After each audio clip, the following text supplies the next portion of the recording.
Naglaban ang Israel at ang Moab. Ikatlong kabanata.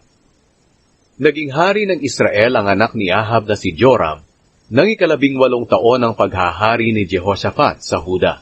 Sa Samaria tumira si Joram, at naghari siya sa loob ng 12 taon.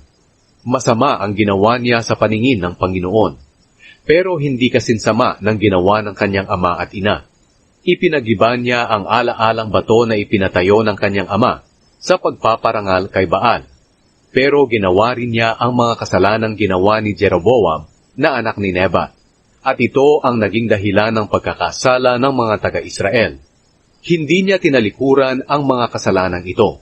Si Haring Mesya ng Moab ay nag-aalaga ng mga tupa.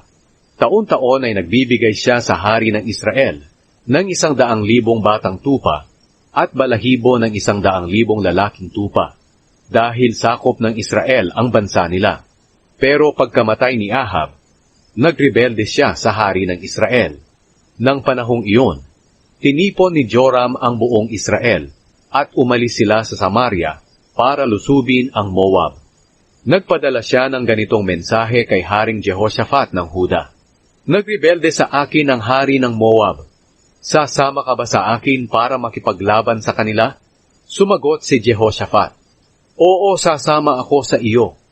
Handa akong sumama sa iyo, at handa akong ipagamit sa iyo ang mga sundalo't mga kabayo ko. Nagtanong si Jehoshaphat, Saan tayo dadaan kung lulusob tayo? Sumagot si Joram, Sa ilang ng Edom. Kaya lumakad ang hari ng Israel, ang hari ng Huda, at ang hari ng Edom. Pagkatapos ng 7 araw nilang paglalakad, naubusan ng tubig ang mga sundalo at ang mga hayop nila.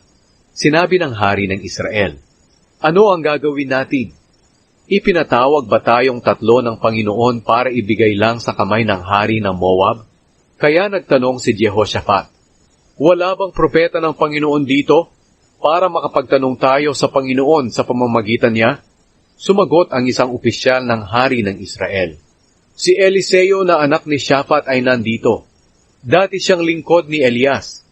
Sinabi ni Jehoshaphat, Ang salita ng Panginoon ay sumasa kanya. Kaya pumunta si Jehoshaphat, ang hari ng Israel, at ang hari ng Edom kay Eliseo. Sinabi ni Eliseo sa hari ng Israel, Ano ang pakialam natin sa isa't isa? Pumunta kayo sa mga propeta ng inyong ama at ina. Sinabi ng hari ng Israel, Hindi, dahil ang Panginoon ang nagdala sa aming 3 upang ibigay lang sa kamay ng mga Moabita. Sinabi ni Eliseo, Nagsasabi ako ng katotohanan sa presensya ng buhay at makapangyarihang Panginoon na aking pinaglilingkuran na hindi kita papansinin, kung hindi lang dahil sa paggalang ko kay Haring Jehoshaphat ng Huda. Ngayon, dalhan niyo ako ng taong marunong tumugtog ng alpa. Habang pinapatugtog ang alpa, napuspos ng kapangyarihan ng Panginoon si Eliseo. At sinabi niya, Sinabi ng Panginoon na magkakaroon ng maraming tubig sa lambak na ito. Kahit na walang ulan o hangin, mapupuno pa rin ng tubig ang lambak na ito. At makakainom kayo, at ang inyong mga baka, at ang iba pa ninyong mga hayop. Madali lang ang bagay na ito para sa Panginoon. Ibibigay din niya ang Moab sa inyong mga kamay. Pupuksain ninyo ang bawat napapadirang lungsod at pangunahing bayan nila. Puputulin ninyo ang magaganda nilang puno, tatakpan ang kanilang mga bukal, at sisirain ang sagana nilang bukirin sa pamamagitan ng mga bato. Kinaumagahan, sa oras ng paghahandog, umagos ang tubig mula sa Edom, at napuno ng tubig ang lupa. Pagkatapos nabalitaan ng lahat ng Moabita, nalulusubin sila ng mga hari. Kaya tinipon nila ang lahat ng kalalakihan, bata man o matanda, na may kakayahan sa pakikipaglaban, at pinapwesto sila sa hangganan ng Moab. Nang maagang bumangon ang mga Moabita, nakita nilang kasing pula ng dugo ang tubig ng masikatan nito ng araw. Sinabi nila, Dugo iyan. Siguradong naglaban-laban ang 3 hari at nagpatayan. Kaya samsamin natin ang mga ari-arian nila. Pero pagdating ng mga Moabita sa kampo ng Israel, lumabas ang mga Israelita at nilusob sila hanggang sa sila'y magsitakas. Sinalakay nila ang lupain ng mga Moabita at pinagpapatay sila.